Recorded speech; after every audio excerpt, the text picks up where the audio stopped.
Assalamualaikum warahmatullahi wabarakatuh. Kami dari mahasiswa Universitas Muhammadiyah Gresik Dari Prodi Psikologi semester 2. Di sini kami membuat video dengan tujuan untuk menyelesaikan tugas akhir psikologi belajar.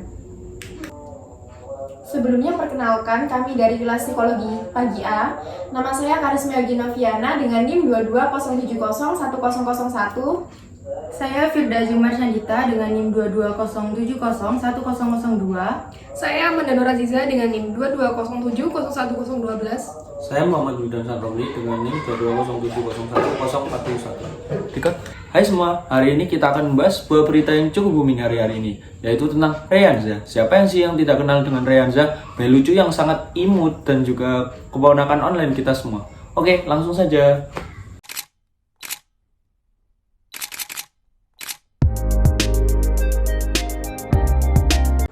Langsung saja kita masuk pada beritanya, yakni berita mengenai Reyanza.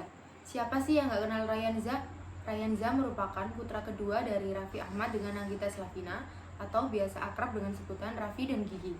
Di tengah kesibukan Raffi dan Gigi, Reyanza diasuh oleh babysitter yang biasa akrab disebut dengan Susrini. Nah, baru-baru ini viral di media sosial Reyanza yang kini mulai belajar berbicara karena diajarkan oleh Susrini. Karena menurut Susrini, mengajarkan anak berbicara sejak dini tak hanya bermanfaat untuk kemampuan si kecil. Orang tua pun ikut belajar untuk bisa memahami setiap kata yang diucapkan oleh anak. Susrini melatih berbicara Reyanza di usia belia memiliki manfaat tersendiri yang bisa didapat oleh seorang anak tersebut. Tidak hanya melatih anak untuk lebih pandai bicara, tetapi anak juga semakin belajar banyak kata baru untuk meningkatkan kemampuan bahasanya. Komunikasi dengan anak bisa dimulai sejak ia usia dini. Hal tersebut dapat membantu proses tumbuh kembang yang lebih optimal. Seperti video berikut ini. Ayo cerita-cerita. Cerita-cerita gimana? Hai. Namanya siapa? Reyanza. Reyanza anak pintar. Reyanza sudah makan apa belum? Ih, sudah. Oke, untuk berita selanjutnya menjelaskan mengenai tips dari Susrini selaku pengasuh dari Reyanza mengenai belajar. Baik, Susrini sendiri di sini menjelaskan bahwa ia mengajak Reyanza bermain sambil belajar. Namun, tidak sangka bahwa respon Reyanza sendiri itu dengan cepat dalam menangkap suatu berita. Susrini menambahkan bahwa kita harus melihat situasi anak ketika ingin mengerjakan sesuatu karena itu dapat mempengaruhi keberhasilan seorang anak sendiri dalam belajar. Apalagi seusia Reyanza tergantung pada situasi hati atau kondisi dirinya sendiri. Ketika situasi hati anak sedang bahagia, maka anak akan cepat menyerap sesuatu yang diajarkan. Baik, selanjutnya masih sama, yakni mengenai Reyanza atau yang kerap disapa atau disebut Cibung. Di usianya, Reyanza sudah diajarkan mandiri oleh pengasuhnya, seperti dilatih toilet training. Karena itulah Reyanza sudah tidak memakai pampers. Setiap kali ingin buang air selalu memberikan sinyal kepada orang tuanya maupun susternya.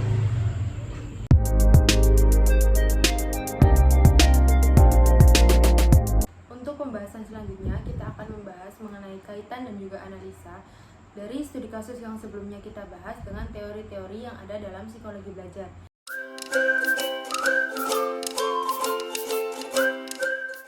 Yang pertama ada teori koneksionisme. Teori koneksionisme ini merupakan proses pembentukan koneksi-koneksi antara stimulus dengan respon. Jadi dalam berita yang tadi sudah dijelaskan bahwa Susrini ini memberikan sebuah rangsangan kepada Reyanza dengan mainan huruf. Lalu, tidak disangka bahwa Reyanza meresponnya dengan cepat. Reyanza dengan pelan-pelan jadi tahu beberapa huruf yang telah diajarkan oleh Susrini. Selain itu, Susrini juga selalu memberikan stimulus berupa sering mengajak berbicara Cipung dengan tujuan untuk melatih kemampuan berbicaranya. Sering membacakan buku yang bertujuan untuk meningkatkan imajinasi dan menstimulus kreativitas. Respon yang ditunjukkan oleh Reyanza adalah menerima dengan baik. Dibuktikan dengan adanya Reyanza yang bisa mengucapkan beberapa kosakata.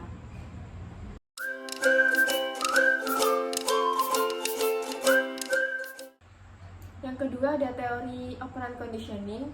Skinner merumuskan teori pembelajaran yang dikenal dengan operant conditioning. Teori operant conditioning ini menyatakan bahwa aspek-aspek lingkungan seperti stimulus, situasi, dan peristiwa berperan penting untuk pemberian respon. Kaitannya dengan berita kasus tadi, yaitu ketika Susrini ini mencari situasi yang tepat untuk mengajari Ryanza, karena situasi di sini berperan penting dalam proses belajarnya. Ketika suasana hati anak tidak baik, maka proses belajar tidak akan berjalan dengan lancar. Begitupun sebaliknya, jika suasana hati anak sedang baik, maka proses belajarnya akan berjalan dengan lancar, sehingga otomatis anak akan merespon apa yang kita ajarkan. Seperti video berikut ini. Ini apa? B. Ini B. B, kasih lihat lagi B. Nih. B. Ya, B, pegang. Kalau yang ini apa? G. G, kasih lihat. G.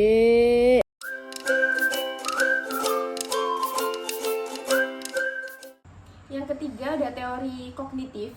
Teori kognitif ini dikemukakan oleh Jean Piaget. Salah satu teorinya yaitu mengenai tahap perkembangan. Namun pada Ryanza ini, tahap perkembangannya yaitu sensori motor. Tahap sensori motor ini terjadi pada anak usia 0 sampai 2 tahun. Pada tahap ini, pemikiran anak mulai melibatkan penglihatan, pendengaran, pergeseran, dan persentuhan, serta selera. Artinya, anak memiliki kemampuan untuk menangkap segala sesuatu melalui indranya. Jadi, kaitannya dengan berita tadi, yaitu pada tahap sensori motor ini, anak mulai melibatkan indranya untuk menangkap segala sesuatu. Pada berita kasus tadi menjelaskan bahwa Susrini ini mencoba melatih kemampuan berbicara Ryanza agar semakin lancar. Di usia Ryanza yang baru memasuki 1 tahun, Susrini yang merupakan pengasuh Ryanza merasa bersyukur karena Ryanza semakin cerewet dan mulai mengeluarkan banyak kata-kata baru. Untuk memanfaatkan momen ini, Susrini terus melatih kemampuan berbicara Ryanza dengan mengenalkan banyak kata-kata baru yang positif untuk didengar. Dalam hal ini, Ryanza belajar dengan melibatkan indranya, yaitu indera pendengaran, untuk menangkap kata-kata baru tersebut.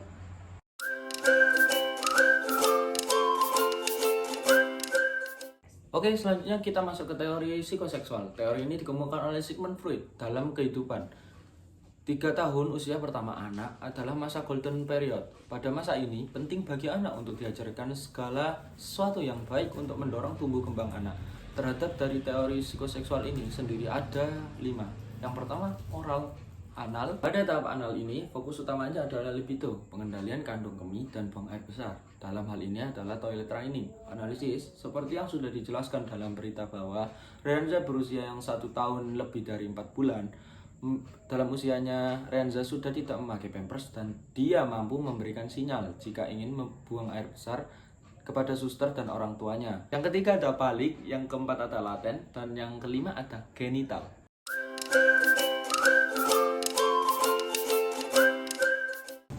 Lalu selanjutnya ada pembelajaran scientific approach. Sebelumnya, pembelajaran ini digunakan dalam kurikulum K13.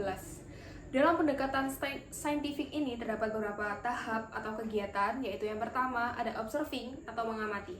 Menurut Guthrie 1959, apa yang dilihat akan menjadi sinyal atas apa yang dilakukan. Apa yang diamati adalah awal dari apa yang dipelajari. Lalu menurut Piaget, anak-anak adalah pembelajar yang aktif dan selalu tertarik untuk mengamati agar bisa memahami dunia atau sesuatu. Setiap anak memiliki kemampuan memahami sesuai dengan usianya.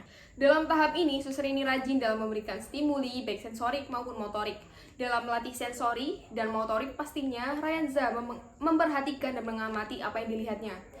Seperti yang sudah dijelaskan pada teori yang dikemukakan oleh Jean Piaget mengenai sensori motor.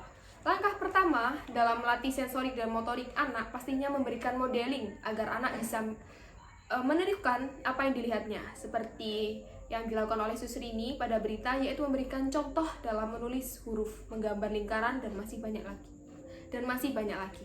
Seperti video berikut ini. Pinter nih, gambar bintang.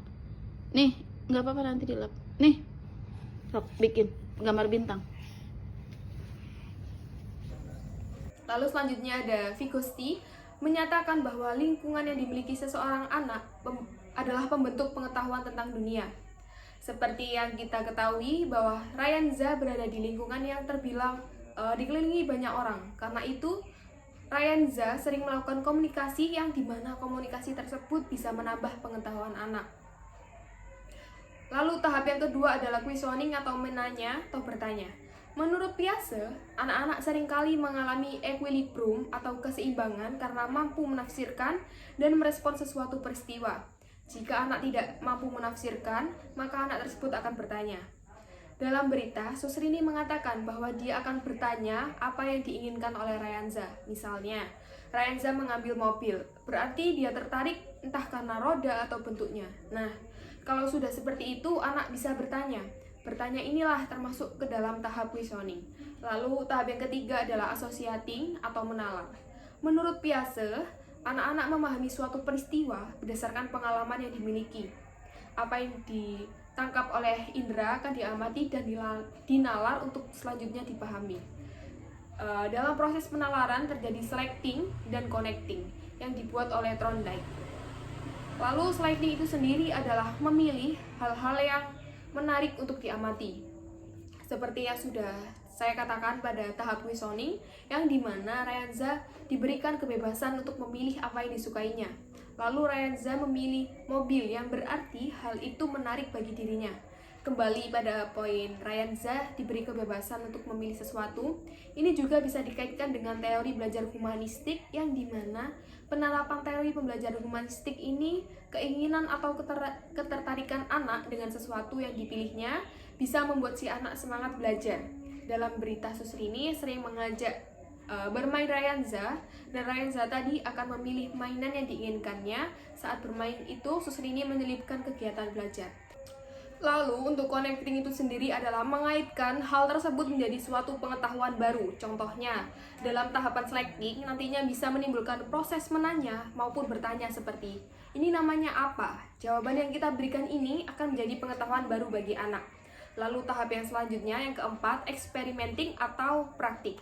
Thorndike dan Guthrie membuat teori yang sama bahwa praktik atau latihan akan meningkatkan performa anak. Contohnya, pada tahap observasi tadi sudah saya katakan bahwa Susrini memberikan contoh terlebih dahulu dalam menulis. Nah, tahap experimenting ini Susrini memberikan kesempatan kepada Ryanza untuk mencoba apa yang sudah dicontohkan tadi.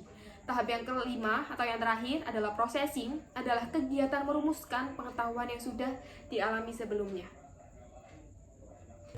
Sekian dari kami, terima kasih telah menonton video ini. Semoga bermanfaat. Bye. Bye.